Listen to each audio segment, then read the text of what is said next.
would. If everything LRH said or wrote was in effect law and the final word on the subject, how can you explain that OT8 was issued and when it was deemed a disaster, a new version appeared, yet LRH had been dead for 2 years? How on earth can that happen, as clearly Hubbard didn't write it, Miscavige did? How did he get the okay to rewrite the words of LRH? Okay, so interesting question, Steve. And how this works is David Miscavige took over Scientology in 1986 after Hubbard died, and he sort of staged a coup d'etat and took over the Religious Technology Center and has been running Scientology single-handedly as its dictator ever since. And because he's at the top of the food chain, anything David Miscavige says or wants basically is what goes in the world of Scientology. The Sea Org is what really runs Scientology, that group of about 4,000 or 5,000 folks who are absolutely fanatically dedicated and loyal to David Miscavige first and foremost and senior to anything else.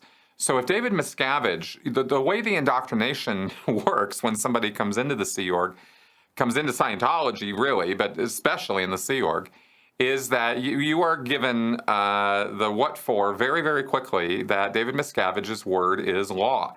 Hubbard is supposed to be the one on whose authority Miscavige's word counts, right? Miscavige is supposed to get his authority from the works of L. Ron Hubbard, and in many, many ways he does. But when there's something in Hubbard's work that David Miscavige wants to change or disagrees with or has a problem or issue with, he'll just change it. Now, within the world of Scientology and the Sea Org, David Miscavige has a lapel pin, which indicates that he has been awarded, I forgot what the name of the award was, I'm sorry, but it was a card that he was issued, and this lapel pin that indicates that anything he says, he might as well be L. Ron Hubbard speaking. Okay, he speaks for L. Ron Hubbard. Now, I don't know when these things came around. They were part of what we learned about in the uniform when we were learning about how the uniforms and the ranks and ratings work in the Sea Org. So I learned about this pin, and then I was told there were only, a small handful of people who actually were given this thing. I was told specifically that David Miscavige had one, Norman Starkey had one. He's the executor, trustee of L. Ron Hubbard's estate. But he's completely under the thumb of David Miscavige, as are all Sea Org members.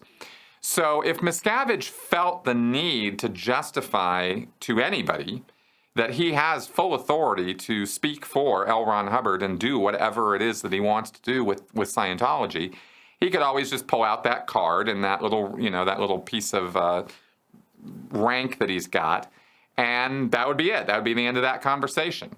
But David Miscavige doesn't even need to rationalize or justify himself to any Scientologist because they don't question him.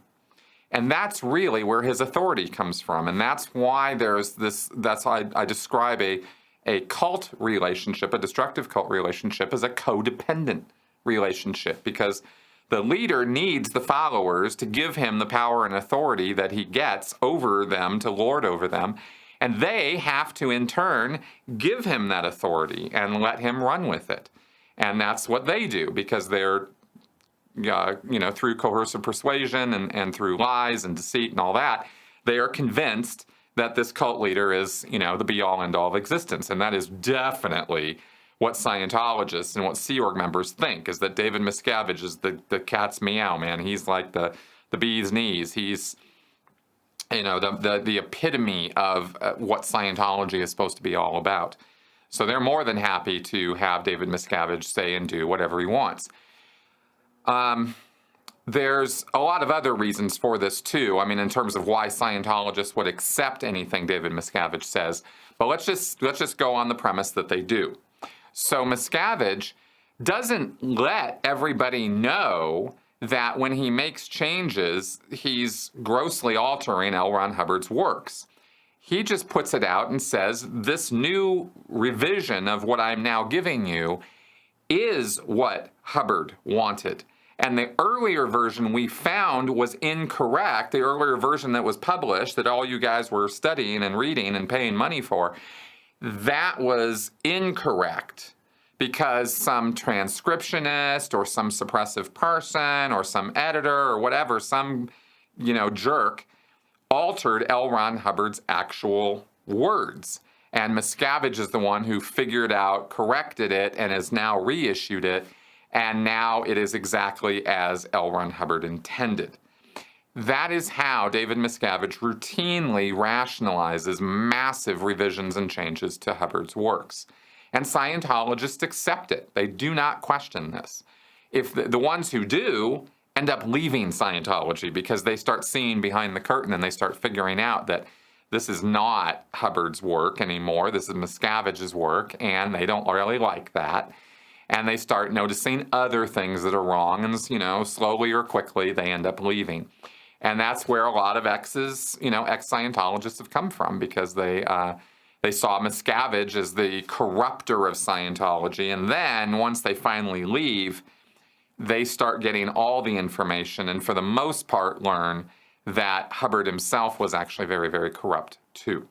So anyway, that's kind of the long answer to that. I hope that makes sense and answers your question. Thanks for asking.